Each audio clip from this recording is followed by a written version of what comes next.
So if you had like advice to give to like maybe one of your sons, they're like, hey, I want to be a leader, Dad. I want to develop in a positive way, the way that you are a leader, but I'm struggling because I'm new and I don't know what should I be focusing on if I'm leading, or maybe somebody who's new in leadership in the insurance space.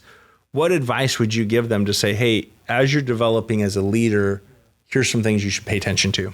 It's a good question. Specifically to my boys, I think that's what your question was. And I'm probably not quite there with my 11-year-old. It's probably something we should be talking about more, but just recently, as this past spring and summer probably, my older son's a point guard. And so in my mind, that's a leadership role on a basketball team. It doesn't mean there's not other leaders on a basketball team.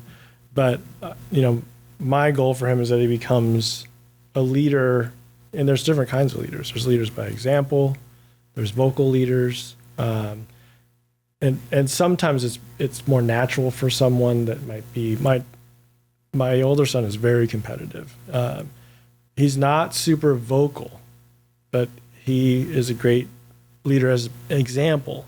Mm-hmm. But he needs to stretch himself in this vocal area if he's going to be able to really lead a team, in my opinion. So we read a book together about it, right? So I think there's things that you can do to try to instill or study it, and even in moments, we might talk about, after the emotions of a game are done, if you see, gosh, this happened in the game, you got frustrated, you sort of melted down, and how do you think that makes your team feel when you do that? You're a leader on this team. You got to be better than that. You got to figure out how to rise above that. And I think that's something that he's got to train in himself. But back to what I said before, it might be that he might not have that. In my view of, you're sort of born as a leader, you have certain qualities and you can't not lead. He may or may not have that. I don't know. Like, it'll be interesting to see as he moves through and kind of grows through his adolescent years, et cetera, if that starts to come out more in him, or if he'll just continue to be that quieter, hardworking example type leader. Right. I think that's going to be an interesting thing to see happen for him. So.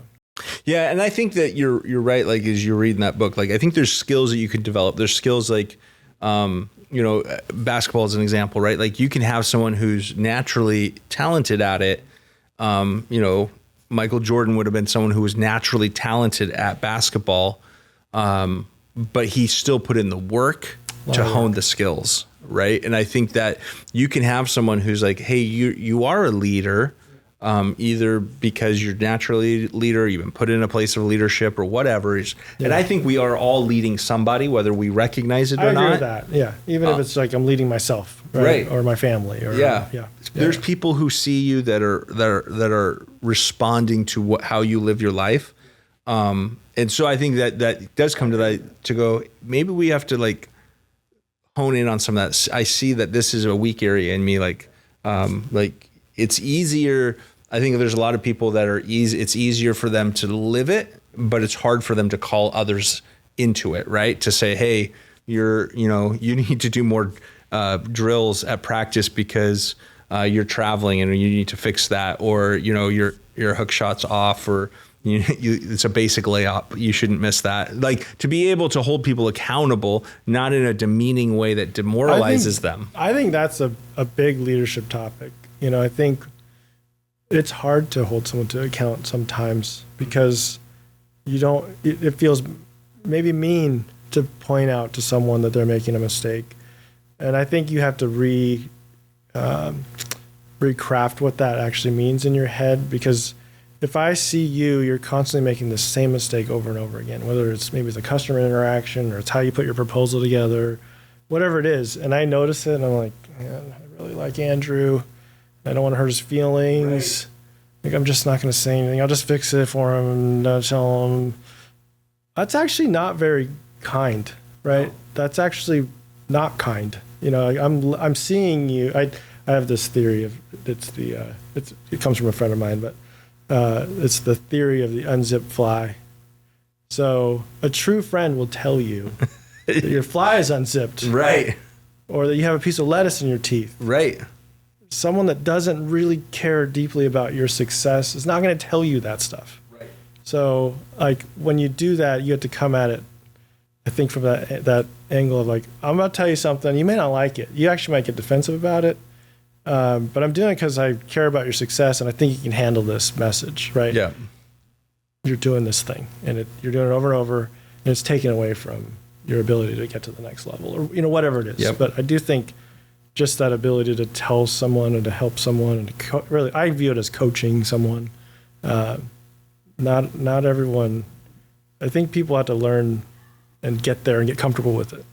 Right. Well, like you said, like I think there's right ways and wrong ways to do it, right? You can come at somebody like, hey, right, like Andy, your proposal sucked. No wonder you're not closing more of your business. If you need to change this, and this because this is amateur. This is amateur, right? Versus like, hey, I see, you're working really hard, and I think that you could improve this one thing. Yeah. You could improve your proposals. That's going to make you even better. Yeah. By doing this, Yes. right? Yeah. Totally different. And completely different, saying the same thing, really. Yeah. Like the issue is the proposal, but approaching it from two different ways. That one is like, hey, I can actually take what you said and be constructive with it. I feel better, right? Versus I feel 2 inches tall, right? Right. Yeah. Versus like, I think I'm just going to go cry in my in the corner now. Yeah. And I think that people get those things confused, and I think you've seen some leaders that operate that way, where they're just going to berate somebody,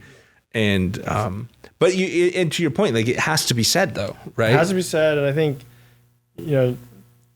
another thing that this person I was talking to earlier we talk about is when you go into these conversations, whatever it is, right? You have to have a goal in mind. What are you trying to accomplish at the end of this conversation? What do you want to happen? And so sometimes you might want to blast the person, right? And you think they deserve it even. Yeah. But your goal is to get this scenario over here. And if you do that, you take the natural, like, I'm gonna go in there and I'm gonna tell them. You're not gonna get what you want. Yep. Right. So. Yep. I have an example for that in my own. It makes myself sound really bad here, all these examples I keep giving. But I had, about 15 years ago, my dad had just passed away, and I was trying to return something to a store. And they were like, sorry, we can't take the return. And I was getting really upset. I had a lot on my mind. There's a lot of emotions, just grief and all kinds of stuff. And I was looking back, I was ashamed of like how I was acting towards this customer service person, right? My wife, very gracious and loving. She was like, Andy, why don't you go wait in the car? Let me talk to them. Mm-hmm. And I was like, fine, I'm done. And I just stormed out, went and sat in the car. 10 minutes later, she comes out, the return was finished. And I was like, how did you do that? She's like, I just brought it down a notch. I explained situations. I apologized for your behavior. And I was like, okay, thank you. We often like that feelings that we get, right? And whether the feelings are real or not real doesn't matter. You're not going to accomplish what your goal is when you just run headlong into something and allow your feelings to dictate how you respond and how you talk to people. Versus going, my goal is here, so how can I get there, rather than I feel this, so I'm just going to do this. I saw this, I wish I could remember who it was, but I saw this recently, and it was like a leadership class or something. It was a little excerpt, and the guy was walking, had someone come out from the audience, and they were walking together, in cooperation, and then he had the person face him, and he started to push him, and immediately the person pushed back, because that's what they're going to do. Right. So if you push someone, they're going to push back. Yep. Versus if you can figure out a way to kind of come with them. Right. Turn that situation around where you're working together rather than opposition. Yeah. Yeah, which is, I mean, it's important in business, but it's important in life. It's important with your kids. It's important with your spouse.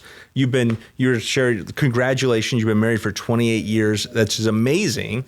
And that's so important, right? Like, we're a few years behind you. We're and together 28. So married 22, but still 23. Sorry, 23. Married 23, together 28, right? Because you guys were high school sweethearts, which is similar.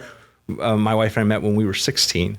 And there you go. And then we've been married now we're going to be 26 years in just a couple of weeks. Yeah, and I did that wrong. It's actually 32. Sorry, 32 together, 23 married. Yeah. All right. Yeah.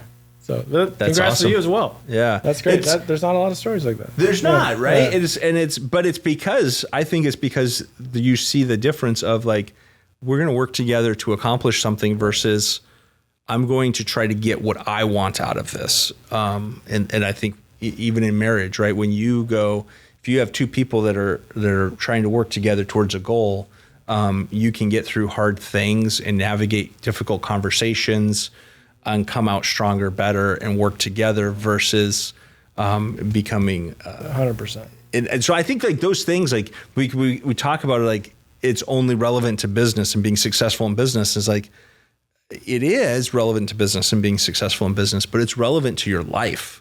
100%. I do think, I don't know who said this, but how you do anything is how you do everything. I think people that are successful in business tend to be also successful in life. I don't think that's always true, but I think that that's true. And what I mean by success is someone that's truly successful.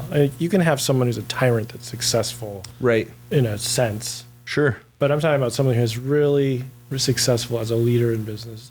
I do think they are successful in life. So whether it's leading a team, to your point, or leading yourself, I do think the people that do that well at work, they're probably doing it pretty well at home. Yeah. Yeah. I think just kind of as we're wrapping up here, I think that that's an important thing. I guess I would say like whether people view themselves as a leader, you are a leader. And so even if you would say like, hey man, I'm not a natural leader, well then let's look for those people in your life that are the people that you go, not just like, I'm going to do a good job because I'm afraid they're going to come down on me and like blast me, but like the people like, I want to do a good job for them. Like, who are those people in your life? Who are those people that you know? And what is it about them that you see how they live that's different? And start emulating those things, right? Start putting that stuff into practice of how you help others. Because I think as you change the way you think, and it's not just about getting what I want, but helping others people get what they want. Now I sound like a motivational speaker from a multi-level marketing company or something. Right. But as you do that, right, like now life becomes so much more meaningful, so much more fulfilled, and it changes your interpersonal relationships. It changes your professional relationships. It's so different. So different. Yeah, no, I think you're right. And I think maybe two thoughts. One, I think understanding intent. I think we kind of live in this age where it's like people assume the worst of what you're trying to do for them or say to them versus or not being willing to be self-aware or open. So if they feel like you're coming at them from a bad place, or they're not willing to be open to hear some critique that someone is with positive intent trying to help you, right? Then you can get to this place where you're not cooperating, you're fighting. There's a defensiveness. There's a whatever. And I guess as a leader, I feel like it's the responsibility of that leader to try to diffuse that a little bit and try to reframe it. Sometimes you have to do that multiple times before they hear you. But I agree with a lot of what you're saying. So. Yeah. Being a leader, it's hard. It's work. It's rewarding, and it builds success in your life and success in life of the people around you, which I think is what's cool. Is when you see that, like, okay, you're impacting not just you, but you're impacting everybody. So yeah, exactly.